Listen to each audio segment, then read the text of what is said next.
اگر ایمان کی کمال کی مثال دیکھنا ہے تو کربلا کے میدان میں کون کون سی آزمائشیں تھی. بھوک کی بھی آزمائش ہے, پیاس کی بھی آزمائش ہے, جان کی بھی آزمائش ہے, خوف کی بھی آزمائش ہے. سب چیزیں ایک ساتھ کربلا کے میدان میں آئی.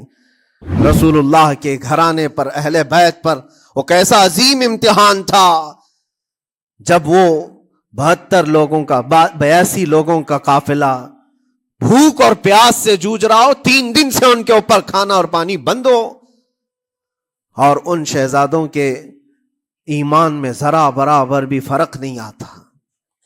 نہ ان کے ایمان میں, نہ حوصلے میں, نہ ہمت میں فرق آتا ہے.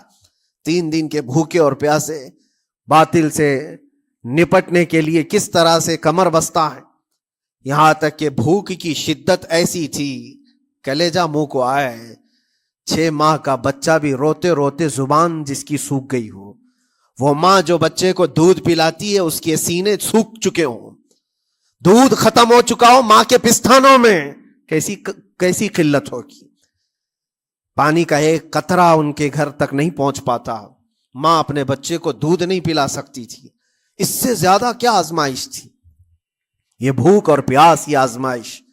پھر جانوں کی آزمائش تو ایسی, اللہ اکبر, 56 سال کی عمر کا وہ شہزادہ عالی وقار, سیدہ کائنات فاطمۃ الزہرا کا نور نظر, امام عالی مقام سید الشہداء امام حسین رضی اللہ تعالیٰ عنہ, جب میدان کربلا میں لاشوں کو اٹھاتے تھے, کتنی لاشیں اٹھائی, کبھی بیٹے کی, کبھی بھتیجے کی, کبھی بھانجے کی, کبھی بھائیوں کی, کبھی عزیزوں کی.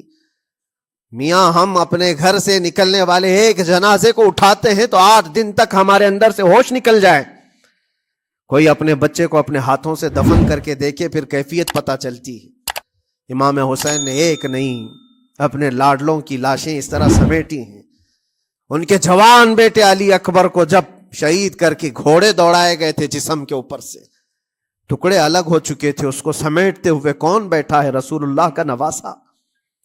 اور 6 ماہ کے بچے کو ہاتھ کے اندر ظالموں نے تیر سے ایسا مارا تھا کہ حلقوم پہ چلا گیا ہو.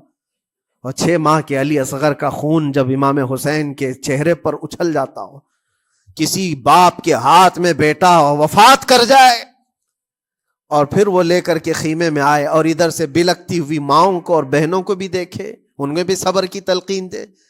کبھی کبھار میں سوچتا ہوں اللہ یہ کیسے امتحانات سے گزرا تھا فاطمہ کا لال, کیسے امتحانات سے.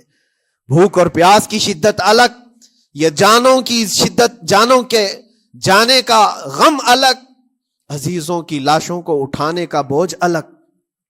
پھر اس پر 22,000 کا لشکر جرار سامنے, اس کا خوف لوگوں کے اوپر ڈالا جا رہا ہے. عزیزان گرامی وقار, یہ سب چیزیں کیا امام حسین کے قدموں کو ڈگمگا گئیں؟ کیا ان کے خاندان والوں کو بکنے پر مجبور کر دی؟ کیا انہوں نے سمجھوتے کر کے اپنا سب کچھ بیچ ڈالا؟ ایک خیمے کا بچہ بھی, خیمے کا ایک بچہ بھی امام حسین کا نکل کر کے آیا ہو تو مجھے تاریخ بتا دو. بلکہ تاریخ تو آج یہ کہتی ہے, سر داد نہ داد دست در دست یزید, حقا کے بنا لا الہ است حسین. سر دے دیا مگر ہاتھ یزید کے ہاتھ میں نہیں دیا. حق تو یہ ہے کہ لا الہ کی جڑ کا نام حسین ہے.